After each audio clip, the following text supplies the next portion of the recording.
Stage पे India गठबंधन के वरिष्ठ नेता खारगे जी, सोनिया जी, शरद पवार जी, भगवंत मान जी, चंपा सोरेन जी, अखिलेश यादव जी, तेजस्वी यादव जी, सीताराम येचुरी जी, फारूक अब्दुल्ला जी, डी राजा जी, भट्टाचार्य जी, महबूबा मुफ्ती जी, डेरेक ओब्रायन जी, कल्पना सोरेन जी, त्रिची सिल्वा जी, सुनीता केजरीवाल जी, देवराजा जी, तिरुतोल जी, खुरुम अनीस उमर जी, और स्टेज से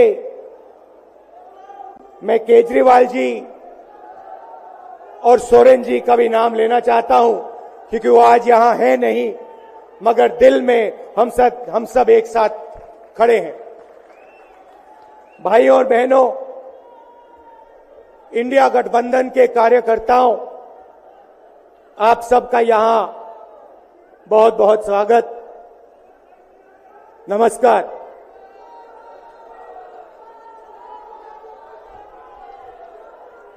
आजकल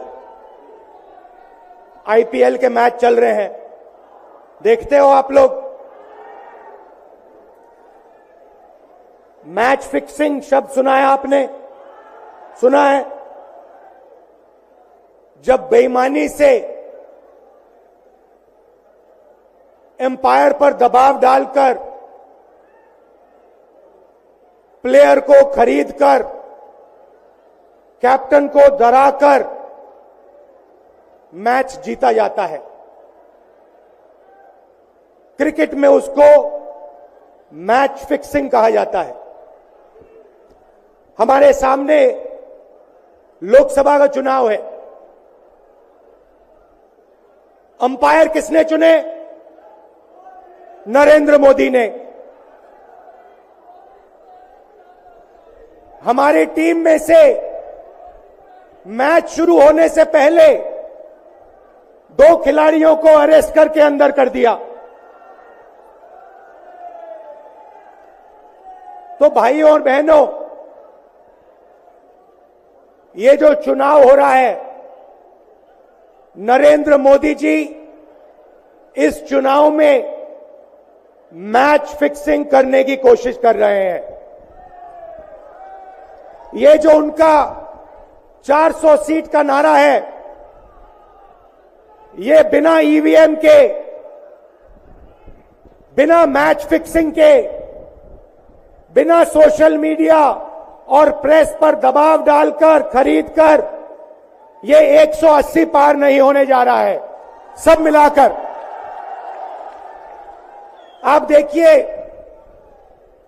कांग्रेस पार्टी विपक्ष की सबसे बड़ी पार्टी है। हमारे सारे के सारे बैंक अकाउंट बंद कर दिए गए हैं। चुनाव के बीच में देश की सबसे बड़ी ऑपोजिशन की पार्टी के सारे अकाउंट बंद कर दिए। हमें कैंपेन चलाना है, हमें लोगों को प्रदेशों में भेजना है, पोस्टर लगवाने हैं। सारा का सारा जो हमारे रिसोर्सेज हैं, बैंक अकाउंट बंद कर दिए गए हैं। तो ये कैसा चुनाव हो रहा है? नेताओं को धमकाया जाता है, पैसे देकर सरकारों को गिराया जाता है, नेताओं को जेल में डाला जाता है। केजरीवाल जी को, सोरेन जी को ये पूरी की पूरी मैच फिक्सिंग करने की कोशिश की जा रही है। और ये मैच फिक्सिंग सिर्फ नरेंद्र मोदी नहीं कर रहे हैं। ये मैच फिक्सिंग नरेंद्र मोदी और हिंदुस्तान के 3-4 सबसे बड़े अरबपति मिलकर कर रहे हैं। यह सच्चाई है। और यह मैच फिक्सिंग क्यों हो रही है? भाइयों और बहनों, इसका सिर्फ एक लक्ष्य है कि हिंदुस्तान का संविधान, जिसने इस देश के गरीब लोगों को भविष्य दिया, सपने देखने का हक दिया, उस संविधान को हिंदुस्तान के गरीब जनता से के हाथ से छीनने के लिए यह मैच फिक्सिंग की जा रही है। और मैं आपको बताना चाहता हूं कि जिस दिन यह संविधान खत्म हो गया, उस दिन यह हिंदुस्तान नहीं बचेगा। इसको पुलिस से, धमकी से नहीं चलाया जा सकता है। यह जो संविधान है, हिंदुस्तान की जनता की आवाज है, हिंदुस्तान के दिल की धड़कन है। इसको जिस दिन खत्म कर दिया गया, उस दिन यहां पे हिंदुस्तान नहीं बचेगा। अलग अलग स्टेट हो जाएंगे, हिंदुस्तान नहीं बचेगा। यही इनका लक्ष्य है। ये सोचते हैं कि संविधान के बिना धमकाकर, डराकर police, CBI, ED, income tax department के साथ देश चलाया जा सकता है। ये सोचते हैं मीडिया के बिना देश चलाया जा सकता है। आप मीडिया को खरीद सकते हो, आप मीडिया को दबा सकते हो, आप मीडिया के रिपोर्टर्स का मुंह बंद कर सकते हो, मगर आप हिंदुस्तान की आवाज को नहीं दबा सकते हो। इस आवाज को कोई नहीं दबा सकता। दुनिया में कोई ताकत नहीं है जो इस आवाज को दबा सकती है। भाइयों और बहनों, बीजेपी के एमपी ने कहा कि जैसे ही हम चुनाव जीतेंगे, मैच फिक्स करके 400 सीटें जीतेंगे, वैसे ही हम संविधान को बदल देंगे, संविधान को रद्द कर देंगे।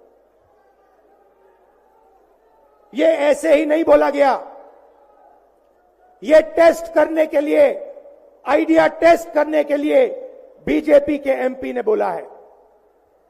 ये लड़ाई संविधान को बचाने की लड़ाई है। जैसे अखिलेश जी ने कहा, संविधान चला जाएगा, गरीबों के हक चले जाएंगे, आरक्षण चला जाएगा, और जो आपका धन है, गरीबों का धन है, किसानों का धन है, मजदूरों का धन है, वो 5-6 लोगों के हाथ में चला जाएगा। नोटबंदी की, जीएसटी लागू किया। मुझे बताइए, जीएसटी से, नोटबंदी से किस गरीब व्यक्ति को फायदा हुआ? किस छोटे दुकानदार को फायदा हुआ? किस किसान को फायदा हुआ? किस बेरोजगार युवा को फायदा हुआ? किसी को नहीं। 40 साल से सबसे ज्यादा बेरोजगारी हिंदुस्तान में आज है। 1% लोगों के पास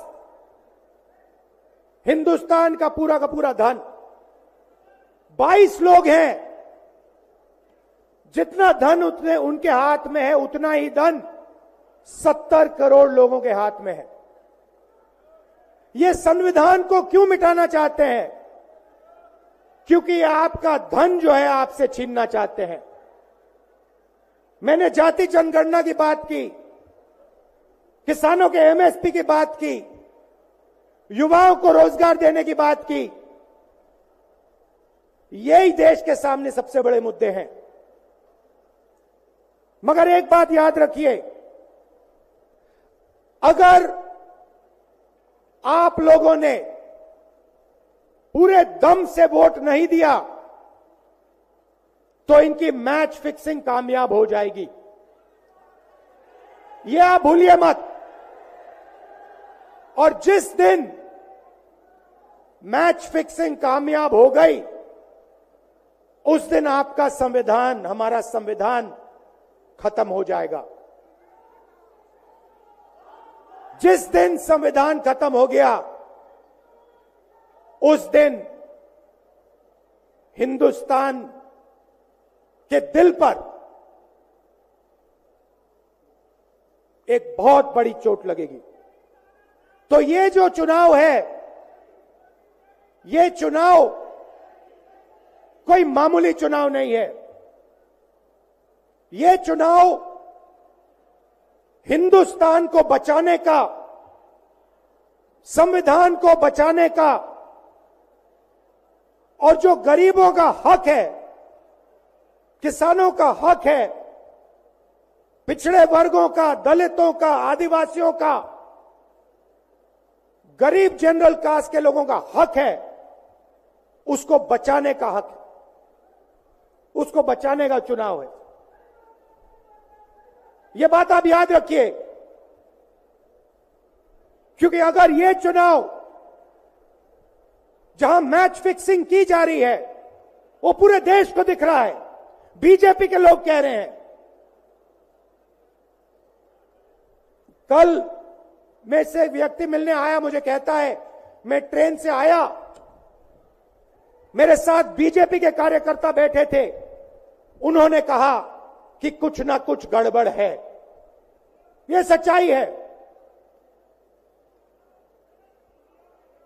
इलेक्शन कमीशन के लोगों को नरेंद्र मोदी जी ने बैठाया,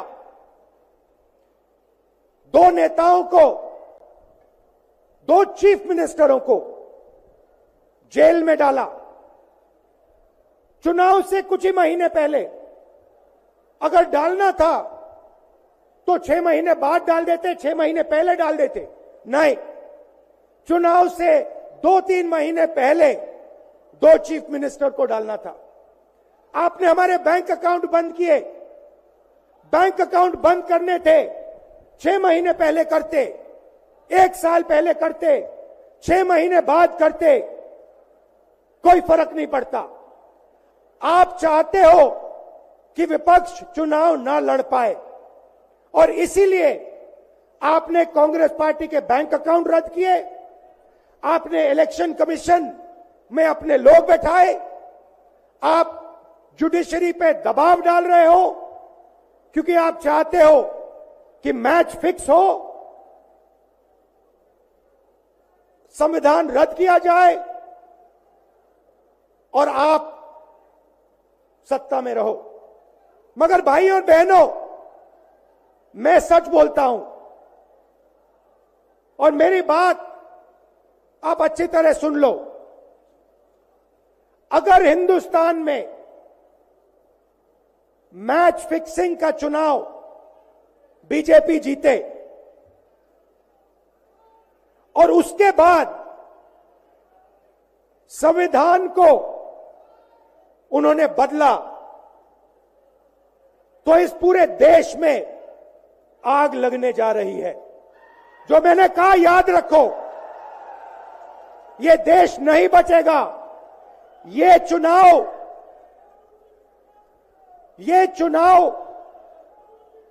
वोट वाला चुनाव नहीं है।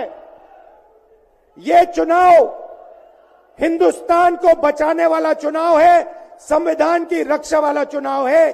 धन्यवाद। जय हिंद।